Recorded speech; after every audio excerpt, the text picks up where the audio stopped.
My own sports coach demonstrates the following skills: good rapport skills. It's important to have good rapport skills so that you and your players have a good understanding for each other. It's important to know when to have a fun time and when to be productive and serious.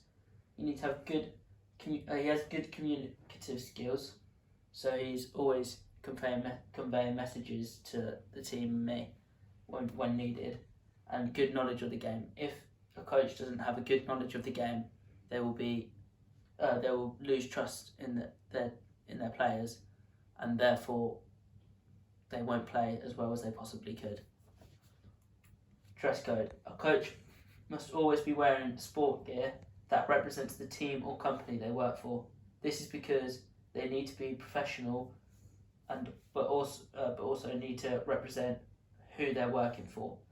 They can be equipped with a raincoat and other bits and pieces. The reason for a dress code is to promote cohesion, promote team cohesion. An example of this is fines. Fines are implemented to punish those who break the team cohesion. The idea behind this is that they behave like a team on and off the pitch. Another reason for a dress code is to convey the team's togetherness to the opposition. If a team turns up in all different clothing, it shows the opposition that they aren't organised, and this may show in their performance.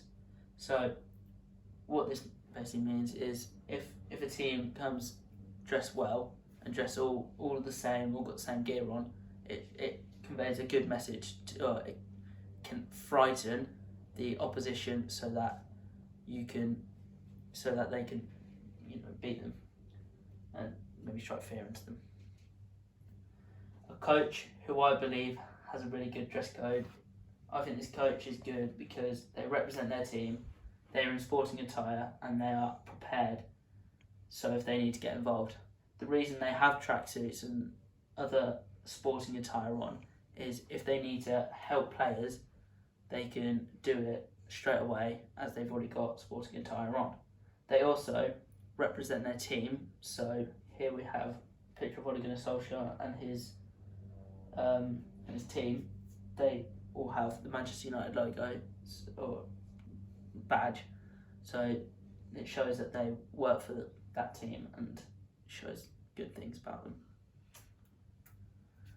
How a coach would behave. A coach could behave in a couple of ways. Professionally, this is where the coach will be professional and attempting to be productive.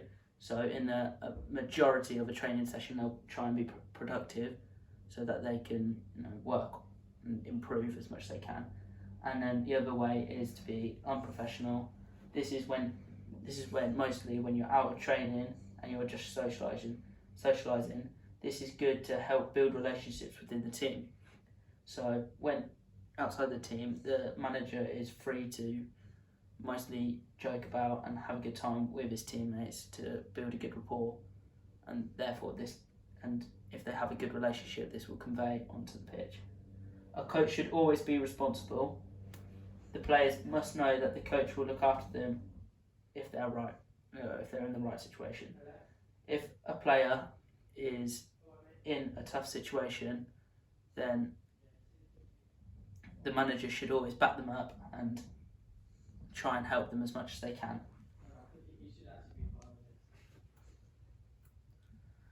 An example of a coach who is professional and unprofessional. Ole Gunnar Solskjaer is professional. The reason this coach is professional is because they are representing their team and in sporting attire.